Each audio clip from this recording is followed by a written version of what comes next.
The sudden closure of a popular Austin catering company has dozens of couples scrambling to find someone else to do the job just weeks before their weddings. KVUE's Jessica Cha spoke with two couples about how the Royal Fig Catering Company is leaving them high and dry.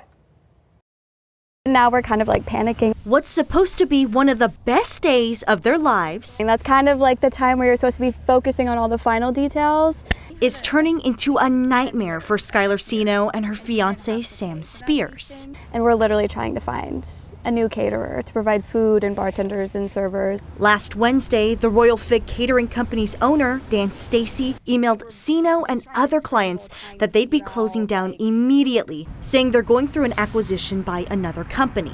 There's no way this is happening. Literally 2 weeks before the wedding. They've been planning their wedding for over a year, and Spears says Royal Fig was one of the first things they booked. It's a $7,000 deposit, but then we had to update our rental order, which tacked on another $2,000. So we're in $10,000 in the hole just for this. He says the Royal Fig was on the top of every preferred vendor list at any wedding venue they saw, and that's why they picked them.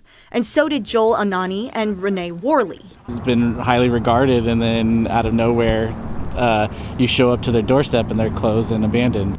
They're out $9,000 40 days before their wedding. I'm very lucky that my parents are helping us out, but my parents have had to save for like a decade to be able to like help us with this. This isn't like, we don't come from like money, you know. We reached out to Stacy at Royal Fig, and in a statement, he said the business experienced a sales tax audit where they owed more than they expected.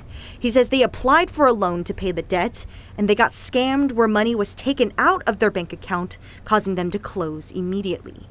He says he's connected clients with other caterers who can take on their service, but doesn't have the means to pay anyone back. He says he never intended for this to happen and is deeply sorry about the situation. By the time that it got to our wedding day, they were so far in the trenches with whatever they're dealing with financially that it was dishonest and wrong of them to accept our contract in the first place. Absolutely.